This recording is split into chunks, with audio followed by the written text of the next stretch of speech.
Hello, thank you for joining me once again. I am continuing the reading of The Children of the Law of One and the Lost Teachings of Atlantis by Jon Peniel. We are on chapter 9, okay?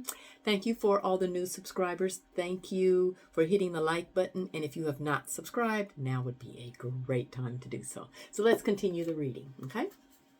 Chapter 9, The Separate Self. We have already covered part of these teachings in other chapters, but even though some of the writing in this chapter is just a bit redundant, it offers a great deal more clarification and other information from the ancient Atlantean teachings. In hot water? It was my second year, and I had developed a deep bond with my teacher, Zain. But at this point in my evolution and learning, he could still really shake me up and throw me for a loop when he wanted to, which he did from time to time as part of the process of helping me change and grow.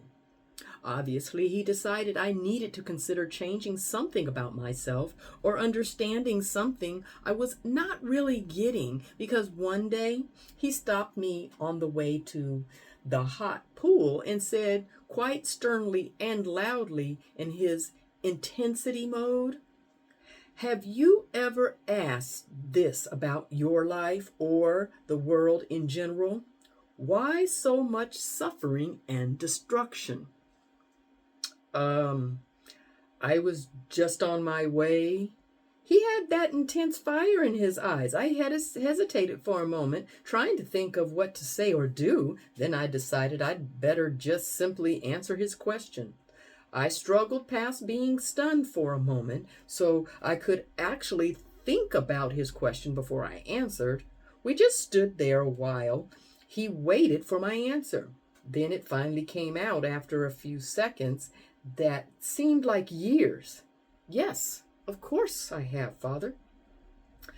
I asked it often, even when I was young, and it always perplexed me." Then one day I guessed I just sort of gave up, thinking there was nothing I could do about it anyway. Accurately identifying the problem is the first step towards finding any solution. So what is the problem? The separate self is the problem. Then he walked off as if he just only said, "Top of the morning to you," as we passed in the streets of Dublin. Well, later that day, I stalked him. I waited until he was on the way to the pool himself, and then when the time was just perfect, I pounced. I stopped him and asked, "So," I said, "what's the problem?" "No problem." "No, you said the separate self is the problem." "Yes." "Well, you can't just say that to me and leave it at that." "Yes, I can." "But why did you do that? Why did you say it was that way and just leave me hanging? Is there a problem with me?" "Certainly." "Well, okay. You think you got me? You got me. Tag, you're it. Now we'll get you back. First, go to the library, ask Gabriel for the English translation book from the tablets of Amaliaus, spelled Amiliaus. Amaliaus. Laos. Pick it up in front of him, hold it in your hand, and let it fall open where it may. Read the pages it falls open to. Then do the same with the book of Zoroaster and Zend. Then the same with the translations of the book of the scrolls of the Old Testament of the Bible. Then the same with the scrolls of the Quran and unalterated New Testament. Read the pages each falls to. Then also read the following text. He went on to give me my reading list for what looked like a month. Here's some of the most significant highlights. So once again, we got italic, okay? So italic is from the written text. Okay.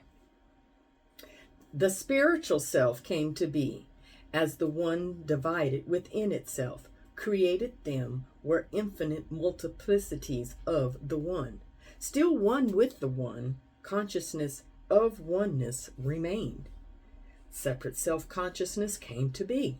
As the separate self moved deeper into the matter of earth, vibration fell into density and fragmentation, with polarization into male and female. The opposites repelled. The positive lost receptivity. The receptive turned from the positive. Polarity misdirected. The flow waned chaotic. Severed in consciousness from the one. The way was lost. The separate self only has life in separation. Separation is an illusion that the separate self works to maintain. The monkey mind serves to keep away the stillness that reveals the light of truth and oneness. In the illusion of separateness from the one, Ahura Mazda, the separate self believes and behaves in ways that are not harmonious in the flow of the one. Such disharmony causes suffering both for the separate self and others. The separate self turned within instead of without, began the way of take instead of give. Thus was the birth of selfishness. Then came to be the selfish separate self, the master of selfishness, the pawn of darkness. Selfishness, the root of all evil, all ignorance, all wrongs, all pain and suffering, greed, hate, jealousy, envy, vanity, and lust. Call thee each by thy true name, selfishness. Theft, brutality, war, and famine exist not without selfishness. The selfish separate self is a creature of our own design. It disdains love, shuns the light, fears the truth. The selfish separate self lives against the one. It lives a lie. Survives only in illusion. It lives only to serve itself and its masters, the darkness and the lords of darkness. It relishes ignorance. With its self-centered gaze, it is blind. The selfish separate self is insane, terrified of death, yet it often accelerates its demise, wants to avoid suffering, yet it often creates it, wants to fulfill its every desire, yet it often prevents their attainment. It suffocates itself with its own blind taking and destroys its own source of life. The selfish separate self controls the mind and twists the truth. It can avoid God by searching for God. It can avoid love by looking for love. Your selfish separate self is the most terrible demon you will ever see. Transcend its grip and you will be free. Your selfish separate self will frighten you. When you look it in the eye, greet it with true love, and it will die. From the ashes of its grave, like the sun, it will rise, born anew, separate no longer, to serve your true self and the will of the one. As a servant, its proper place, it finds peace and happiness. Thusly do the great enemies become allies as one. The one becomes two, the two become three, the two beget four, and begins the more. Within and without, torn between and against, Mirrors on all sides, split inside and out, again and again. Thus is the ignorant self. To be whole again, to be home again, only the weary learn, only the bleeding heart returns. To be whole with the one again is the great goal, the great mountain we can climb with our will. For those who take power over their selfish, separate self will return and be wholly one. The holy ones use the power of love, sacrifice their selfish, separate self, and make to give. Thusly did they find their spiritual self again. Thusly do they forever walk with the peace of the whole, and in their holiness are a blessing to all. What's the problem? Zayn could not have made his point any clearer had he beaten me over the head with the text from one of the ancient copper or stone tablets. But I still sensed he was trying to get me to realize something else I hadn't gotten yet. With all of these teachings about the separate self, I thought I had gotten it, but maybe I just really hadn't gotten it. I just felt like I was in hot water, and I didn't know why. And it wasn't the pleasant hot water of the pool. I went to the entrance of his chambers and stood there for a moment timidly. I was afraid. Unjustifiably, of course, but I never knew that until the end. So I was still afraid. Of what? I didn't even know. Finally, I knocked and awaited what I had created in my mind as the dreaded answer and opening of the door. His soulmate, Myra, answered the door. He's expecting you, Peniel. He'll just be a moment. I'll come back and get you when he's ready. I can go and come back later. I crossed my fingers in my mind that she would agree. Thank you, but no, that won't be necessary. It will just be a moment. Yeah, a moment during a root canal, just a moment. Myra was beautiful inside and out, a sweet, gentle, caring woman. She was in constant great pain from a cancerous tumor that she had growing in her before she came to the monastery. Yet she was always still so sweet and kind. Years went by, and then the door opened again, and she waved me into the room as she left for the kitchen. Zayn's chambers were like a scene from Arabian Night or something.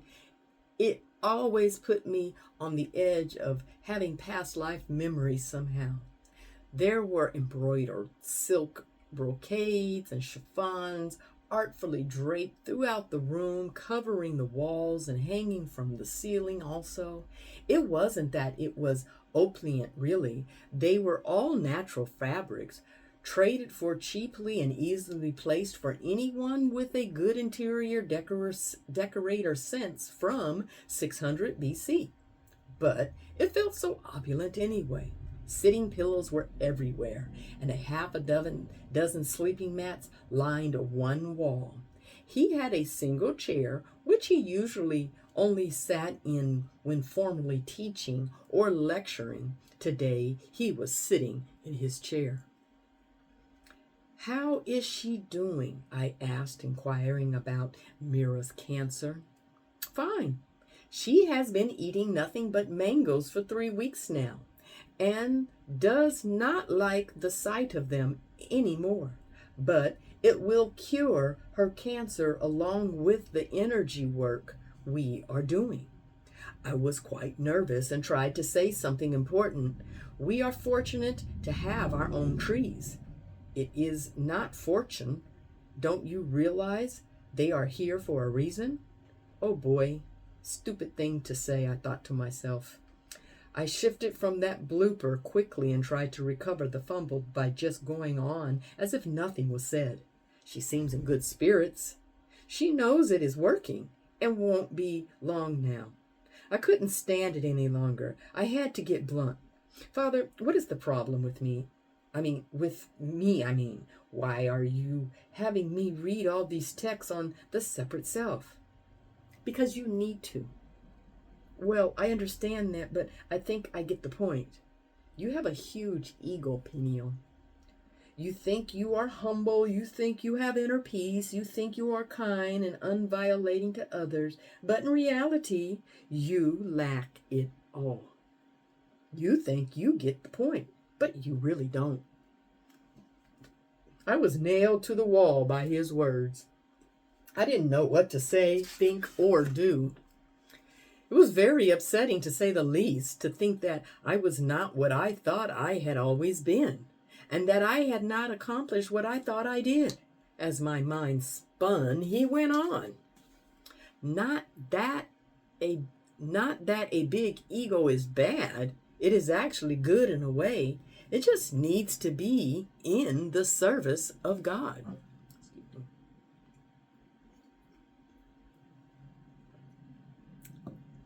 The bigger the ego, the more power a true teacher has to help others. You will someday be initiated, become an adept, and again be the great teacher you have been in the past, with the great power that accompanies that, but only after you harness your ego and it serves God, not your selfish, separate self. Look at the world. It is a reflection of this problem in you, in everyone, the selfish, separate self. We could be living in paradise, a beautiful, harmonious world of peace, happiness, and creativity. And you could be happy and full of feelings of peace and harmony. But there is obviously a problem, a serious problem, in the world and in you. Maybe you can realize it easier inside yourself if you see it better in a world perspective first. I just managed a nod. Consider this. Of the known world, past or present, humankind has invented amazing things. Is that not so? Nod. But many of these seeming wonders are harmful to the earth and its inhabitants. And if you stop and think about it, the greatest advances have been made in the invention of new and wonderful ways to harm others. And humans have always done the greatest harm they could with their available means and weaponry. Have you not seen this in your history lessons? Nod. But in the past, they didn't have the technology we have today. They simply weren't able to commit the kind of mass destruction that modern means allows. Now we can destroy the people and ecology of an entire planet. The barbaric ancestors of some humans would have done the same thing had they gotten the chance. Even with crude means, they still did atrocious things on grand scales, including genocide of entire races. Witnesses and inquisitions that burned hundreds and thousands alive after being tortured, not to mention vicious wars and enslavement of entire countries. And look at what is happening right now. I finally relaxed and began to listen, and hearing, he was right as usual, including about how humans today are basically not much different from their ancestors, even though they think they are. There was that think thing again that he was referring to me about.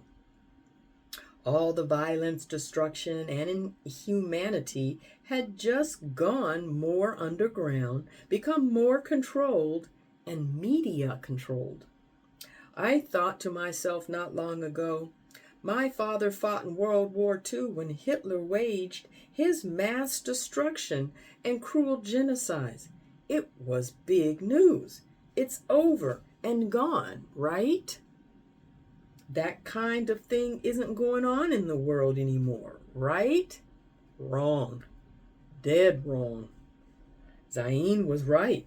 Similar atrocities are still occurring, but they are virtually ignored by the countries and societies of the world.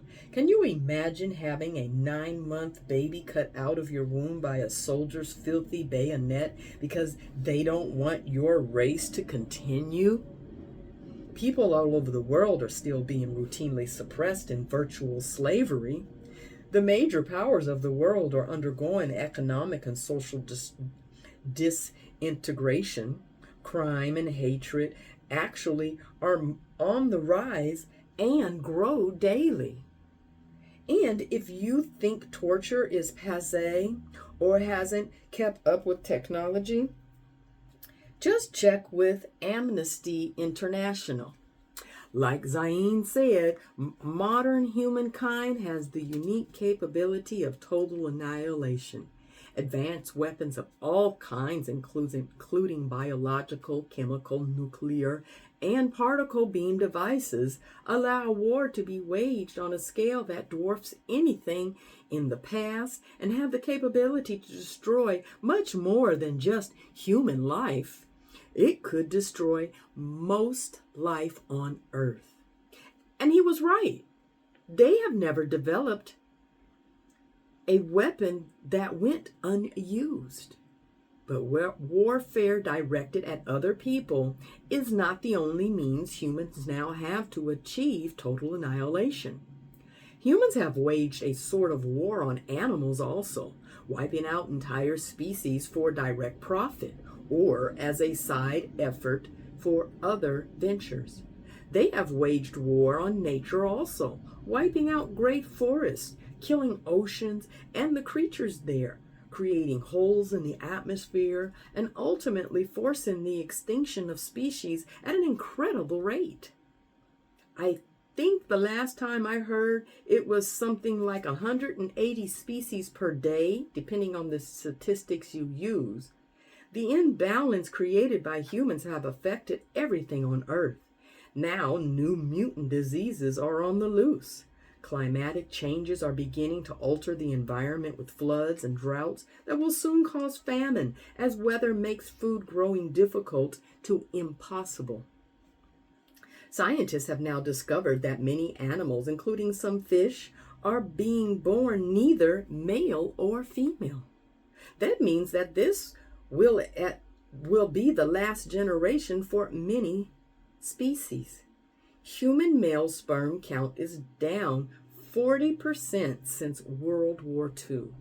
How long before humans will not be able to reproduce either? Many people live in denial of these harsh realities of the world because of their fear. And because of that fear, they have embraced unrealistic spiritual beliefs such as, if you don't think bad things or believe that they can happen, you won't empower them. Thus, they won't happen. Thoughts can affect things, but if that were true, how do you explain a baby getting sick from getting into something poisonous under a kitchen? The baby has no thoughts or belief about it one way or the other. And even if an adult isn't around, it will get sick and can die. Something to think about. But I'm getting off the story, even though it's related and an important point. So let's get back in time again and get back to me sweating in Zayn's chamber. I was still wondering and thinking to myself, but what did this have to do with me? I wasn't contributing to any of these atrocities. I spoke up somewhat in my own defense. Of course, I agree with you, Father, but what is the problem with me? I would never do such things. All of these wide-scale, disastrous imbalances and harms are not coming from the way of life of dolphins, bears, insects, snakes, etc. Only humans are so out of touch with the nature of things. Now that humans have the ability to end all life as we know it, they are doing so, even to the extent that it will cause their own extinction. A bit extreme, don't you think? a bit blind? Why would normal, non-suicidal people act this way? You are human, are you not, Peniel? I live in a human body, Father, yes, but you still are. It still controls you. Humans didn't need to be the creators of all these problems that plague the earth. So why have they been? Why do they continue? Why do they continue to be? Why do they behave in ways so extreme that they will even cause their own extinction? Is money the problem? Is greed the problem? Is hate the problem? Is jealousy the problem? Well, yes, but you initially answered yes. So then answer this also. What causes hate, greed, and jealousy, etc.? Such negative and destructive desires and emotions are virtues of, so to speak, selfishness. And they are caused by having a separate self. The separate self, blind selfishness, is so out of control that it doesn't even consider that it's creating its own demise. But why? What do the teachings of the Atlantean children say about these things? How can we change it or stop it? Personal problems. My mind was reeling at this point. What could I say? What could I do? Questions began filling my mind about it. Be patient, Peniel. All your questions will be answered in time. Thus far, I've talked about the great problems of the world on a grand scale. But think, all these things are caused by individual humans. What does that mean? It is inside. It is the natural effect of selfishness. If they are an internal problem in each human, then can you see them in each small life? True? That makes sense. So let's look at the individual now, because they are the only source of the big problems. Most people have their share of personal problems. They are microcosms of the world's problem. Some people's lives are constantly filled with discord and pain, and they can't escape suffering. Others are able to fill their minds and the days of their lives with distractions, entertainment, work, or whatever to create an illusion that glazes over the pain of their problems. Some get involved in play wars through competitive sports, but at best, living that way only delays the pain and suffering they have created in their own lives, and almost always makes things even worse. Life keeps catching up to them, piercing their illusions and leveling them with pain from time to time. Now, you say, what is the problem with you, son? Do you have problems in your personal life? I had a quick quib comeback to that question just waiting up my sleeve. I guess I was no longer afraid or threatened by this meeting with Zayn. Do politicians give speeches, I said. Yes, I believe they do, but let's stay on the subject, he replied. I guess he didn't get the joke, or the joke was on me more likely. The point is this. Personal problems come from the same place that the world's problems do. What can we do about them? Attacking the problem themselves never works for long, for we must discover the root cause and eradicate that. The way to find a solution to a problem is to really identify the source of the problem. Our primary task then is to get a clear understanding of what has created all these terrible problems on Earth. To understand the cause of our problems, we need to get back to the beginning, way back, the origin of the universe and the separate self. With the With new proof to support the Big Bang Theory, modern scientists' discoveries have sustained what the children have known since the beginning of life on Earth, that the universe began from one thing, and that all creation came from and still really is that one thing, expanding throughout space, creating stars, planets, and all life. Zion got out an old drawing to demonstrate this ancient understanding and began to explain it to me. A mandala is a round piece of geometric art created for its spiritual symbolism and sometimes used for meditation, he said. But it is far more than art. It is a graphic, spiritual representation of the One, and a symbol of the expansion and oneness of the universe into its many parts. A mandala's design consists of a myriad of many interconnected individual forms coming out of one single central source. A mandala is a good representation of our becoming separate individuals, yet still remaining one with the one universal spirit or God. The concept or spiritual principle is also sometimes symbolically represented as a tree, many parts springing forth from a central source. Just so that you can get this is the mandala symbol. Mandala. Beyond roots. I understood a number of things better as I looked at and contemplated this drawing. The ancient teachings of the children talk about a time when we were just spiritual or angelic beings. Using the mandala to represent this, forgive me if I'm mispronouncing any words. Using the mandala to represent this, we would be like the outer rings of the mandala that are individual, perhaps far from the source, yet still interconnected, still one. But when we wanted to manifest, materialize on earth, we had to do so within the framework of the vibrational spectrum of physical life on earth, which was a far slower and denser vibrational plane that the plane of light and thought that we were existing on at the time.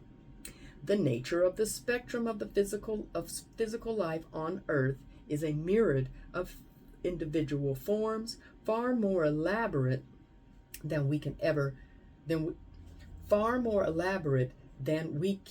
even draw in a mandala.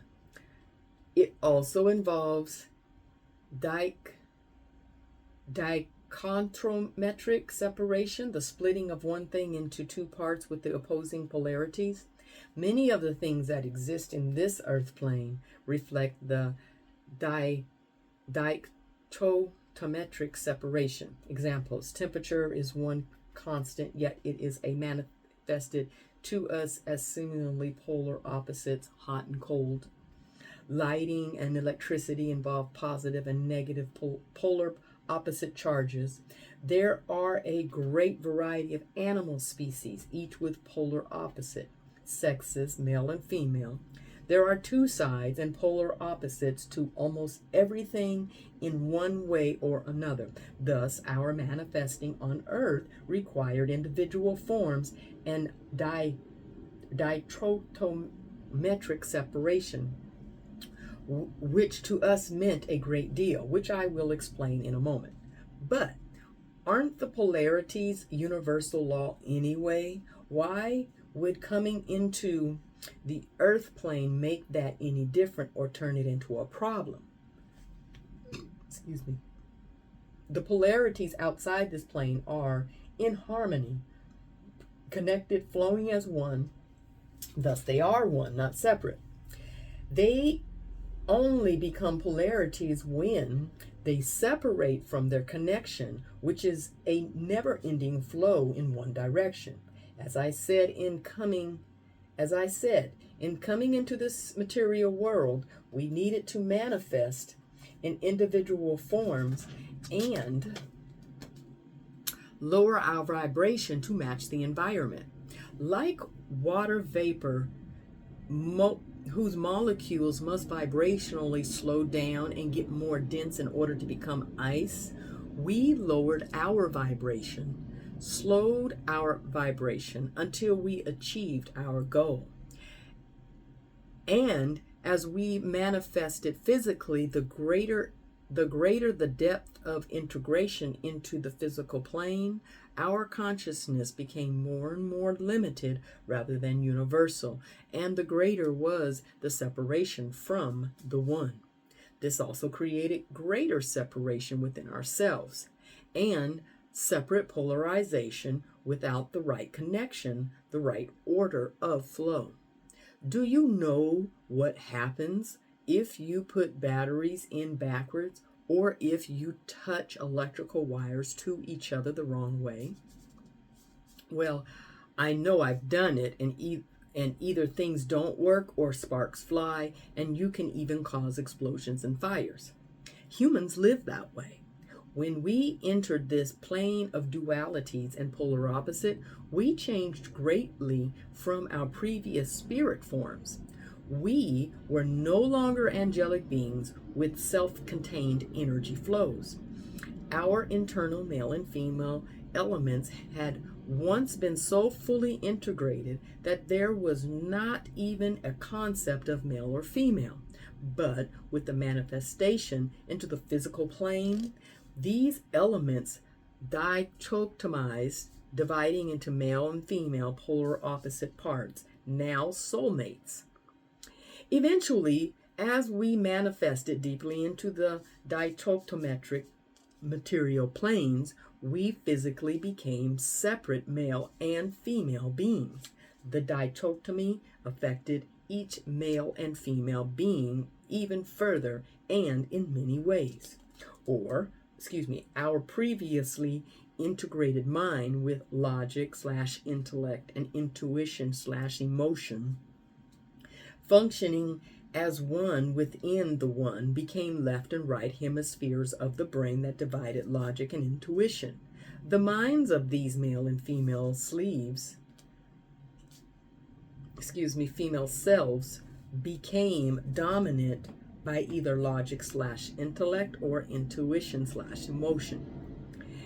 As degeneration/lowering of vibrations and consciousness occurred further, the males generally became more logic/intellect oriented, and the females more intuition and emotion oriented. Logic and intuition were no longer functioning in balance as one within the one, and the two halves are in opposition rather than in flow. That's one reason male and females don't understand each other and often argue. The big breakup. This lowering of vibration and separating from the one went too far. For an example, think of the universe as a great single continent surrounded by a dense dark fog. We are land in that continent. If we are a peninsula, we might stretch way out from the continent and be surrounded by the dark fog. But as long as we still have a tiny piece of land connecting our peninsula to the continent, we are still the continent and have all the life of that continent. But if we totally separate, we become an island, a tiny island, all alone, not even able to see that there is anything else out there other than ourselves and all that dark fog. Or let's use the Mandala representation again. Think of it as the very outer parts of the mandala actually separating. They lose their connection. They lose their universal consciousness, and subsequently its peace, its awareness, its coordination, and its guidance. They lose everything that being one with God had to offer. They are no longer in the flow of things. They also lose harmony and peace with the other parts that have separated. The self reverses polarity. Upon separating from the one, the separate self turns its attention to itself. Since the separate self's attention is directed towards itself, attention is directed inward rather than outward. And the direction of mental energy is thus inward, negative polarity, vacuum taking, rather than outward, positivity, polarity, outward flowing, giving. This puts it out of harmony with universal flow and order. This inward direction naturally then gave birth to a way of being, a selfishness. Selfishness is virtually a path, a way of being.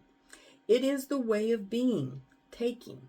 It's the way of inward flow, of negative flow, like being a black hole, whose gravity is so great that it sucks everything into itself, even light. Thus, we have the selfish, separate self. And from that, all our personal problems and the world's problems originate. Just examine it and see it for yourself. And placing attention on and giving energy to the selfish, separate self, we turn away from being receptive to the outflowing source of universal consciousness and maintain a selfish, separate self consciousness.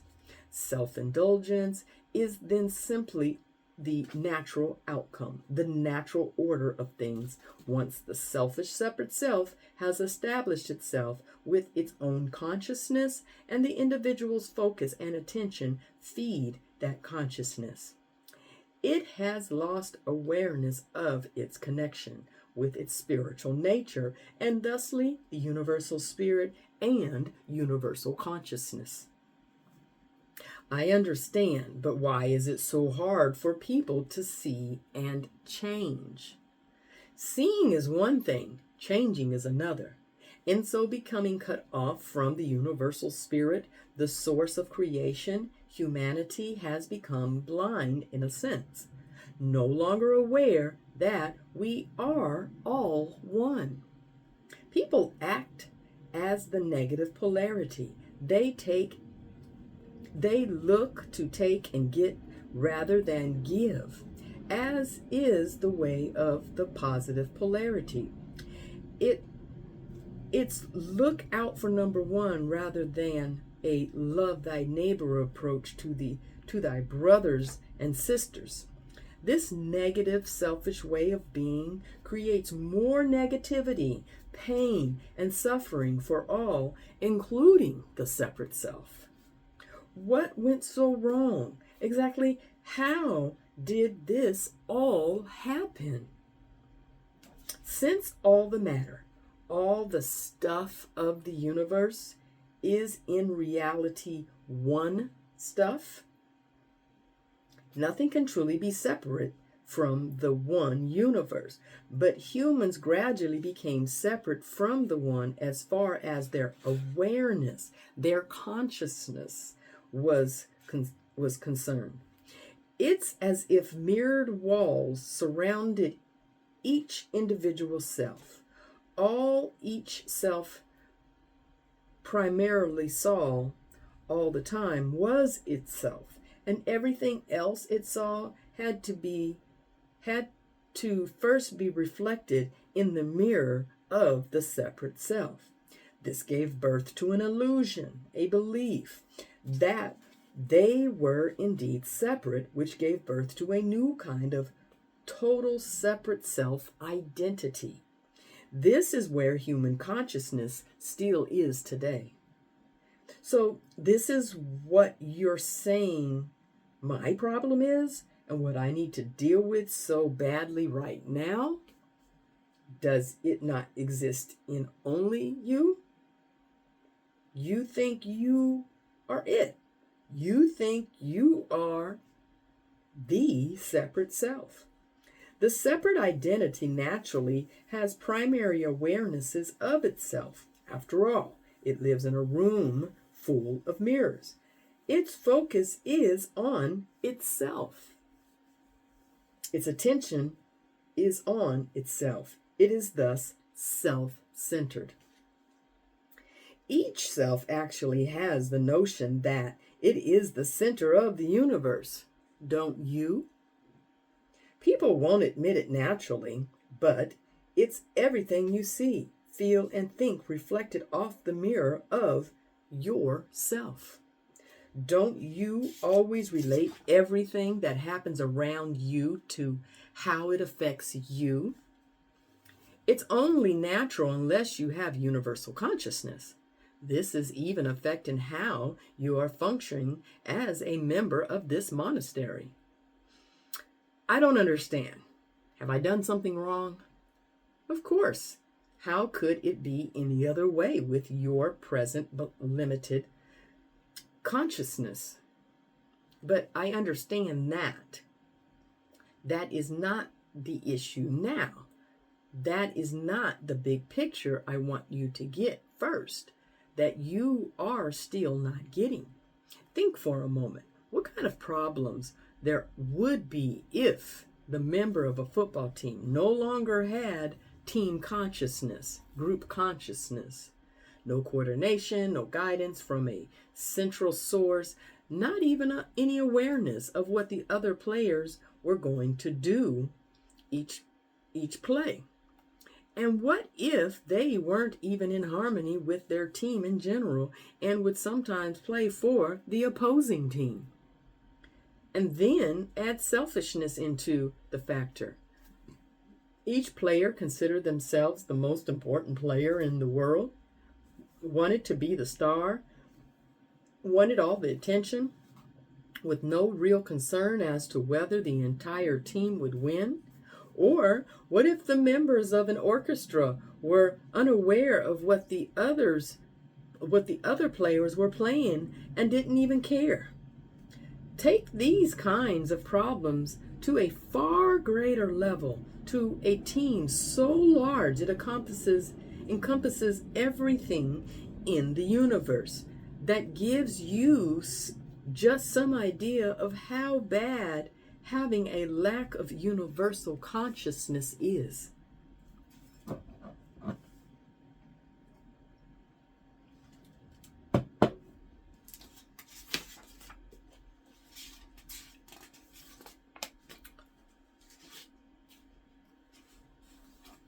On a smaller scale, even consider what would happen if just your arms and legs left the guidance, coordination, and consciousness of the entirety of your body.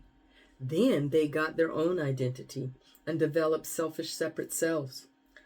Would you would have such things as one hand trying to put on a glove in a snowstorm, not caring what happened to the other hand, and the legs would be doing their own thing at the same time. What chaos. Again, just look around at the coordination of the world to see the chaos here. So, this isn't about some problem I have or something I did wrong or I'm in trouble about. Yes and no. Stop persisting in this self-centeredness and listen. Yes, it is about you. No, it isn't about you. Get out of yourself and you will see the point. You are living in a delusion, Peniel. Okay. Let's see. If I stop here, 16.